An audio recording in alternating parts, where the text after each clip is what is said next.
안녕하세요. 시니어 달빛 방송 조선야담의 티처윤입니다. 1457년 가을, 단종이 세상을 떠난 날 밤, 영월 하늘에 갑자기 폭풍이 몰아쳤습니다. 번개가 치고 천둥이 울렸습니다. 그런데 그날 밤 이상한 일이 있었습니다. 영월에서 한양으로 가던 한 관리가 길에서 백마를 탄 사람을 마주쳤습니다. 그 관리는 깜짝 놀랐습니다. 백마를 탄 그 사람이 분명히 단종이었기 때문입니다.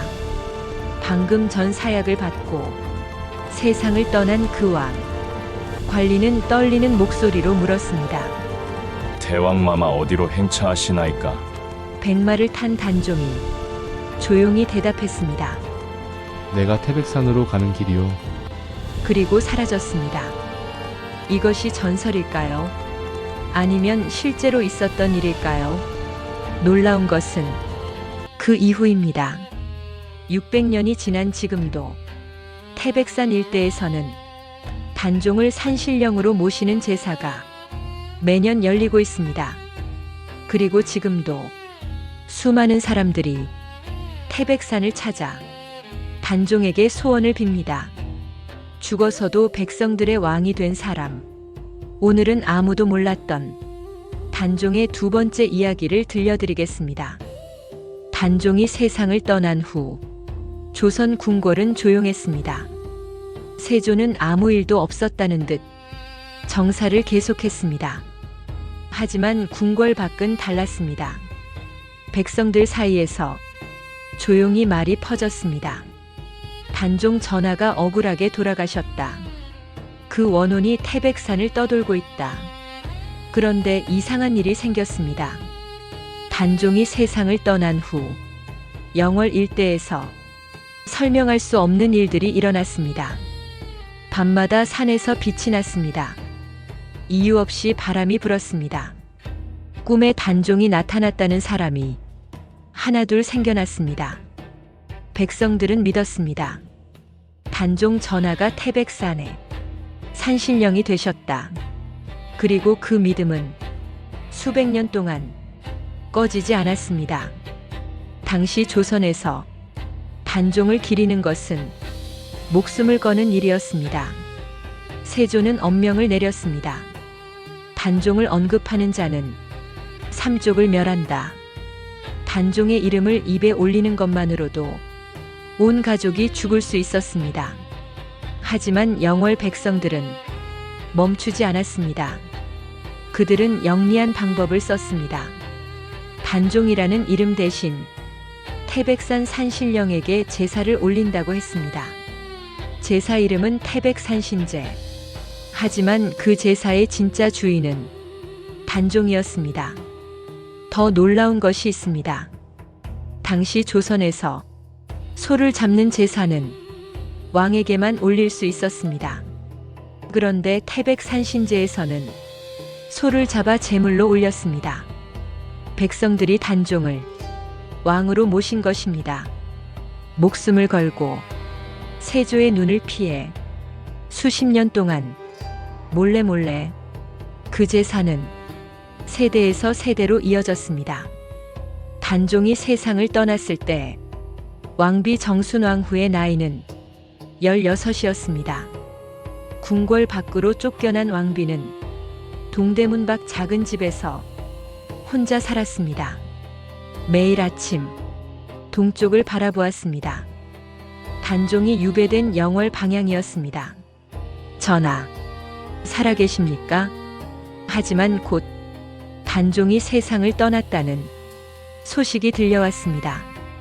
정순왕후는 그날 이후 평생 소복을 입었습니다. 고기를 먹지 않았습니다.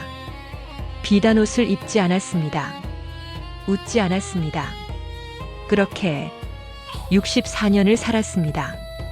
16의 남편을 잃고 80의 세상을 떠날 때까지 단 한 번도 단종을 잊지 않았습니다. 그녀가 살던 집 앞에는 작은 샘이 있었습니다. 정순왕후는 매일 그 샘가에 앉아 동쪽 하늘을 바라보았습니다. 그 샘을 지금도 사람들은 부릅니다. 정업원 샘이라고. 그 자리에는 지금도 그녀를 기리는 비석이 서 있습니다. 단종이 세상을 떠난 날 아무도 시신을 거두지 않았습니다. 세조의 명을 어기면 삼족이 멸할 수 있었기 때문입니다. 그런데 한 사람이 나섰습니다. 영월의 호장 엄흥도. 그는 혼자 단종의 시신을 거두었습니다. 지게에 지고 산속으로 들어갔습니다. 아무도 모르는 곳에 정성껏 묻었습니다. 그리고 그 자리를 비밀로 했습니다. 엄흥도는 그 후 모든 관직을 버리고 자취를 감추었습니다. 그런데 놀라운 일이 있습니다. 그로부터 200년이 지난 후 엄흥도의 후손이 조정에 나타났습니다. 저의 조상이 단종 전하를 모신 곳을 알고 있습니다. 그 말 한마디로 단종의 무덤이 발견되었습니다.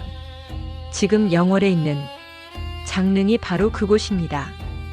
한 사람의 용기가 200년을 넘어 왕의 무덤을 지킨 것입니다. 단종이 세상을 떠난 지 240년이 흘렀습니다. 그동안 조선의 왕들은 단종을 외면했습니다. 세조의 후손들이었기 때문입니다. 하지만 1698년 조선의 왕 숙종이 마침내 결단을 내렸습니다. 단종의 왕위를 포기한다. 신하들이 엎드렸습니다. 전하, 지금이라도 이 결단을 내려주시니 하늘도 감흡할 것입니다. 숙종은 직접 단종의 묘호를 올렸습니다. 단종, 생각할수록 안타깝다는 뜻입니다. 그리고 장릉을 왕의 능으로 격상시켰습니다. 240년 만에 단종은 다시 왕이 되었습니다. 태백산 산신령으로 불리던 그가 다시 조선의 왕으로 역사에 기록된 것입니다. 숙종의 복위 선언 이후 태백산신제는 더 이상 몰래 지내지 않아도 되었습니다. 하지만 백성들은 멈추지 않았습니다. 오히려 더 크게, 더 정성스럽게 제사를 올렸습니다. 그 제사는 지금도 이어지고 있습니다. 매년 4월, 영월에서는 단종 문화제가 열립니다. 수만 명이 모입니다. 단종의 억울함을 기리고 그의 넋을 위로합니다. 그리고 지금도 태백산을 찾는 사람들이 있습니다.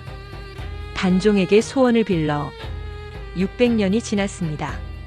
하지만 단종은 아직도 백성들 곁에 있습니다. 왕으로, 산신령으로, 그리고 억울한 자들의 수호신으로. 2026년 영화관에서 1000만 명이 단종의 이야기를 봤습니다. 600년이 지났습니다. 그런데 왜 사람들은 아직도 단종에게 눈물을 흘릴까요? 그것은 단종이 단순한 역사 속 인물이 아니기 때문입니다. 억울하게 쫓겨난 사람, 힘없이 당해야 했던 사람, 하지만 끝까지 품위를 잃지 않은 사람.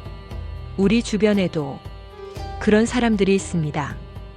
단종의 이야기는 600년 전 이야기가 아닙니다. 지금 이 순간 우리 모두의 이야기입니다. 그래서 사람들은 지금도 태백산에 오릅니다. 단종에게 말을 겁니다.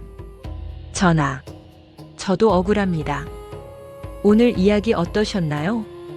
가슴이 먹먹하셨다면 구독과 좋아요로 시니어 달빛 방송을 응원해주세요. 다음 시간에도 조선 궁궐 속 숨겨진 이야기로 찾아오겠습니다.